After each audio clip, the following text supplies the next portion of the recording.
Untuk mendukung belajar bentar, kalian bisa klik subscribe. Halo, selamat datang di Belajar Bentar.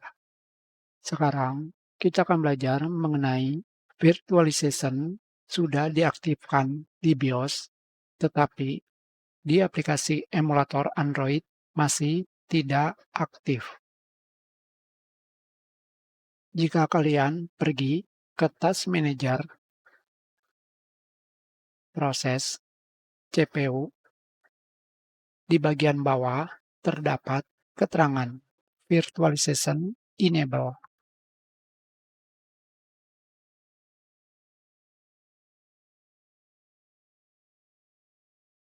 Berarti VT sudah diaktifkan.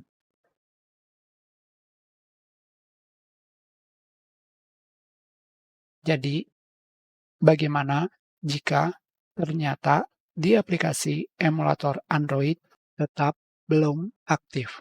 Saya sendiri belum pernah mengalaminya. Jika di sini sudah aktif, di emulator pasti aktif. Tetapi jika di antara kalian ada yang mengalaminya, kalian bisa pergi ke Control Panel di Start menu. Kalian klik Start menu, ketikkan Control Panel.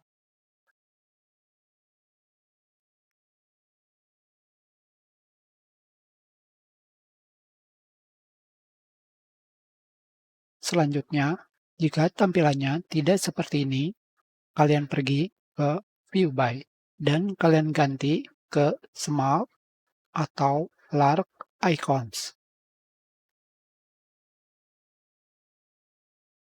Terserah kalian. Kalian pilih Programs and Features. Selanjutnya, kalian pilih Turn Windows Feature On or Off. Di sini, kalian cari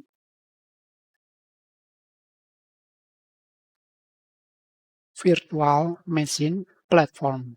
Klik centang.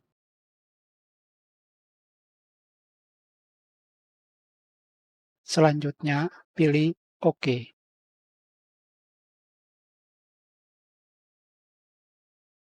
Sekarang, kalian harus melakukan restart komputer. Hanya saja, saya tidak akan melakukan restart. Selanjutnya, kalian bisa mencobanya sendiri. Apakah berhasil menjalankan aplikasi emulator Android yang VT-nya tetap tidak aktif? Kita sudahi pelajaran ini. Terima kasih.